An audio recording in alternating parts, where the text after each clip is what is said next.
First at 4, we haven't seen a drop of rain for more than 2 weeks, and now we're about to make up for lost time. Find out how long to expect this soggy mess. Karen?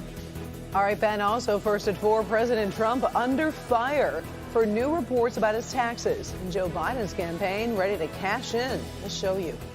And you might want to get that holiday wish list ready right now. One of the biggest sales events of the year is just weeks away. It all starts now, first at 4.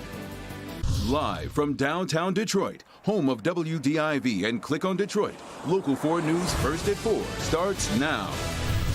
Good afternoon, everybody. I'm Karen Drew. Take a look at this. This is topping our news right now. The radar, we're tracking rain, and we really are plunging into much colder weather. We could see some heavy showers during your evening rush, so let's bring in meteorologist Ben Bailey. He's in our weather office right now to show us exactly what's happening. Hey, Karen. Yeah, the stuff has been pretty light so far. We haven't seen a whole lot in the way of puddles.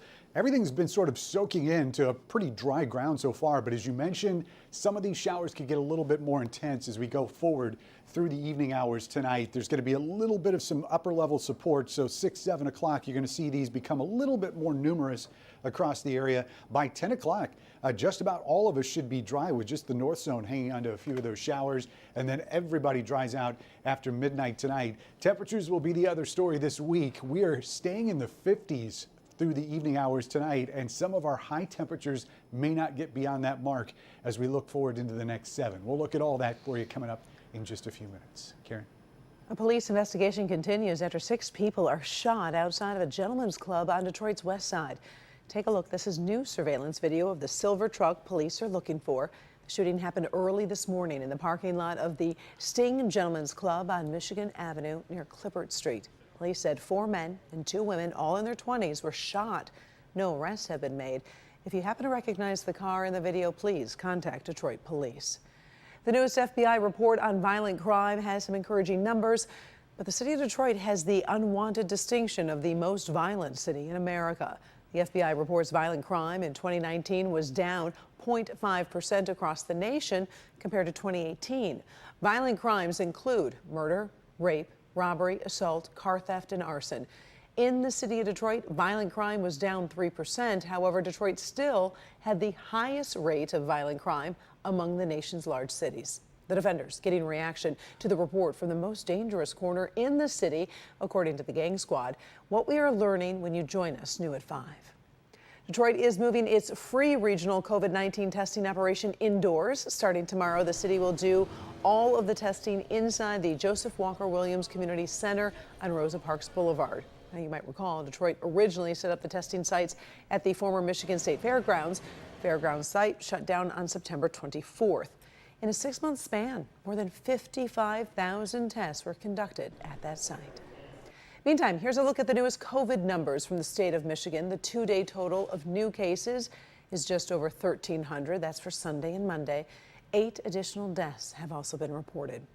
On Monday, we also get new data on outbreaks at schools across the state. Today, we're learning health officials are tracking 92 new outbreaks. That's when 2 people from different households test positive. We're going to dig deeper into the schools report tonight at 5. Well, President Donald Trump finds himself embroiled in another controversy over his income taxes after a new report in the New York Times. He says the report isn't true, but he is also still the only modern president to refuse to release his tax returns.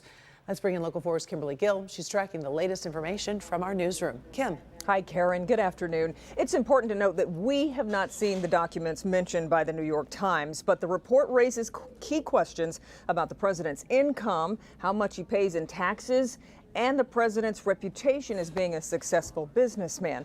The New York Times alleges the president paid only $750 in federal income taxes in 2016 and 2017.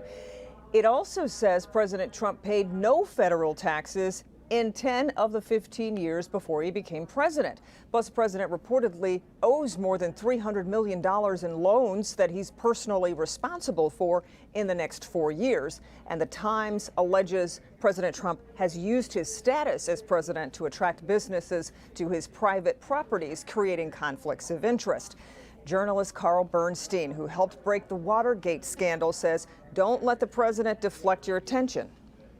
And he is trying to make the conduct of the press the issue instead of the conduct of himself in his refusal to pay taxes adequately and also to keep them secret.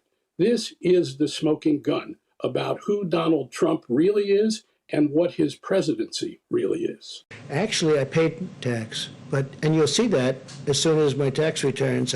It's under audit. They've been under audit for a long time. The IRS does not treat me well. They treat me like the Tea Party, like they treated the Tea Party. They don't treat me well. They treat me very badly. Meanwhile, Democrat Joe Biden's campaign website has seized on this report, selling stickers that say, quote, "I paid more income taxes than Donald Trump." They cost $7.50 for a 2-pack, by the way. Many people are asking, how did the New York Times get this information? Well, in a statement, the Times says the information was, quote, provided by sources with legal access to it. The statement goes on to say, we are not making the records themselves public because we do not want to jeopardize our sources who have taken enormous personal risk to help inform the public.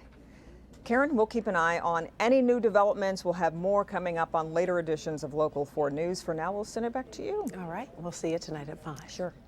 Well, we do have to see, obviously, if the president's taxes come up in the first debate with the 2020 campaign. The president and Joe Biden face off tomorrow night in Cleveland, and you can see it live on Local 4.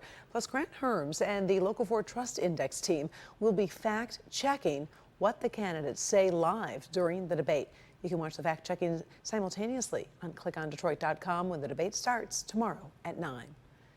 Today, we are saluting a local business that is trying to break barriers in the city of Detroit. We find the bottom line for this company is about much more than just making more money. It's also about building a greater sense of community. Here's our Sandra Ali with our coverage of Hispanic Heritage Month. He wears many hats as the founder and director of Featherstone, a digital marketing and public relations firm that serves businesses here in Detroit. I started out the company back in 2015 as a photographer, and it was really evident that media and that public relations and that marketing in general is like a service that is needed in every single business, but businesses of color particularly have this gap to close in which the services already exist, but they're really unaffordable. And so we had to create a model that would make it more accessible to a lot of different businesses. He knows a lot about what it takes to integrate members of the Hispanic community to fit in with the city. When I think about Hispanic Heritage Month, right, I think that I am the amalgamation of two different cultures. I came from Mexico when I was 9, and then I've been here for about 21 years, which to some people makes me an American, to some doesn't, right? But things are very different in every single country. And the thing about Hispanic Heritage Month is that, for example, like in a city that's majority Mexican, rather like in the minority part or in the area of Southwest Detroit, a lot of people think Mexico, right?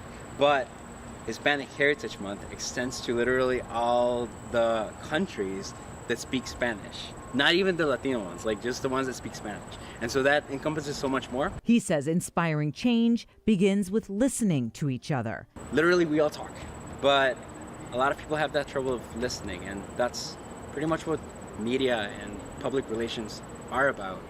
And so the other thing is that there's that gap of wealth that exists between businesses of color and white businesses. And that doesn't, I don't mean to say that like it's anyone's fault. It's a thing that has happened over time. And what would fulfill his dream of owning a successful business? The first one is that Black and brown people start working together more closely. And I know that it takes time because you have to break down specific barriers. The second one is that the city of Detroit becomes bilingual or trilingual by nature. And then the third one is, as a company, we are working toward becoming worker-owned. Sandra Ali, Local 4. By the way, National Hispanic Heritage Month runs from September 15th to October 15th. It starts mid-month to commemorate the anniversary of independence for 5 Hispanic countries: Costa Rica, El Salvador, Guatemala, Honduras, and Nicaragua.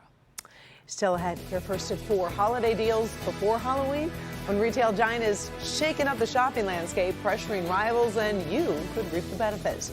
Also, new drone video from the Arctic Circle, why scientists are calling this a wake-up call for world leaders. Up first, a high-speed chase through some narrow streets. We're going to show you the dramatic ending as the driver runs out of luck as he flies into an intersection. More news next.